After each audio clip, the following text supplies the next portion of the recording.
Adasi, men ishdan bo'shamoqchiman. Yo, nimaga ishdan bo'sh yurgansan? Sen ishdan bo'shasang ro'zg'oring nima bo'ladi? Kim pul topadi? Voy, kim pul topadi? Jonimga tegib ketdi. Necha yildan beri faqat pul topsam, uy ishini qilsam. Ha, eshakni minib oldingiz?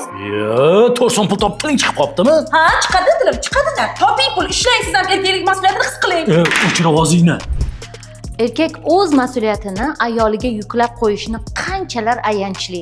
Boshida ishlab pul topish ayol uchun yoqimli. Keyinchalik qanchalar bu narsa og'riq beradi. Bunga sabab ayollik fitratida boquvchilik yo'qligi. Ayol qanchalik pul topishga berilib ketganda erkakni daromadi pasayishni boshlaydi. Bu yerda ayol aybdor emas. Bu yerda ayol qurbon. Agar sizda ham xuddi shunday muammolar bo'lsa, mana 3 kunlik bepul onlayn darsimda qatnashing. Men sizga ayollik fitratida qolib, eringizga o'z mas'uliyatini topshirishni o'rgataman. Hoziroq pastdagi havola orqali ro'yxatdan o'ting va bepul darsligimda qatnashing.